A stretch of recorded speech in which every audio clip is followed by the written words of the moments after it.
We entrepreneurs have a lot to learn from church because that's exactly what I had. So I'm a church man.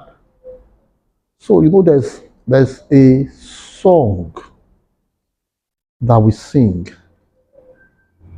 especially at weddings. Oh, perfect love, all human loves transcending. It says, lowly we kneel in prayer before thy throne, that theirs may be a love that has no ending, whom thou forever dost join in one.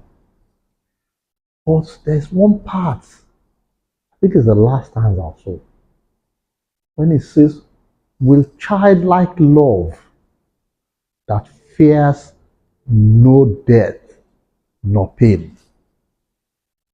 Now, let me explain to you what happens in the difference between entrepreneurs and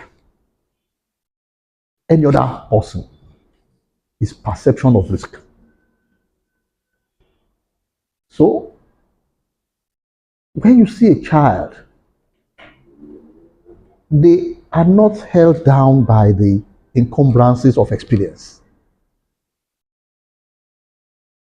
And that's why the saying that where angels even fear to tread, and they say fools and children make it their playground. But the funny thing about it is that that's where discoveries are made. People that are encumbered with history, tradition, practices, you can't grow. You are constrained, completely constrained as a child. And you'll be very surprised that the mind of the child is very fertile. And one of the things I came to realize is that when a child turns 2, that child will come to the same conclusion that any adult will come to if she has the same facts about anything. Their minds are that sophisticated. So when you have such a sophisticated mind, and then you combine it with fearlessness, that's the beauty. That's what entrepreneurs are made of. Fearlessness. And when we say fearlessness, so people have said courage is not the absence of fear, but the ability to propel in the face of fear. But you now imagine, the thing is that it's only that a lot of us we scandalize failure.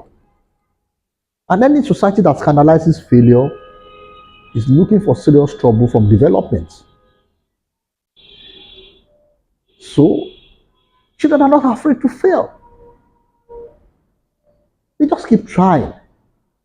However, the beauty, and one of those things we have to learn, and we all understand this, is that you try many ventures a lot of times. You can have 30 ventures, that's fine. Only one needs to succeed. So somebody asked me sometime very recently that do I think that Bill Gates would have been successful if he was born now? The kind of competitive landscape that the world presents. And I said, I have no doubt that he will be successful. And I said, you see, you have to understand life. What do you know Bill Gates for? Now he's a philanthropist, so to speak. But he made money financially, became financially successful through what? Through technology. Microsoft. That's what we know. Now let me be clear.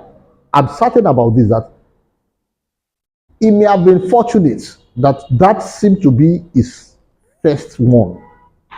But he was tenacious enough to keep at it. But much more importantly, even if he hadn't succeeded with Microsoft, he would have found something else. But here's the deal. The way God has created the world, human beings are limited by time and space. So when you hit one, it is sufficient to occupy you for life. So I say that that's a major difference between successful entrepreneurs, and just anybody, because we are all human beings, but successful entrepreneurs, they are prepared to keep trying and trying and trying until they get that one.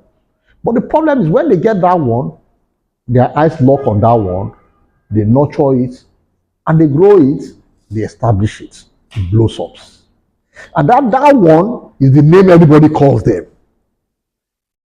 But you don't know that there are probably some that have failed.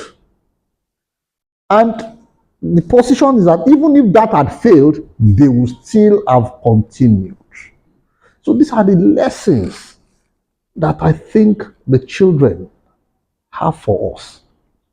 The willingness to keep trying without fear of pain, without fear of death. Because these are the things that shackle a whole lot of us. What are people going to say? What if? What it's called paralysis of analysis. When you keep analyzing, you don't even move forward. Whereas, why don't you move forward? I'm not saying foolishly, but you see those children are not foolish themselves. The child that is making a move doesn't think he's going to die. Self-preservation is the first law of nature anyway. That's why the child cries. Once the child is born, want attention. So no child wants to die, actually. But they move without fear of failure, without fear of pain, without fear of death. And it's a huge lesson for us in the entrepreneurial world. So what can conclusively say that the lifestyle of children is the beginning of understanding of the lifestyle of entrepreneurship.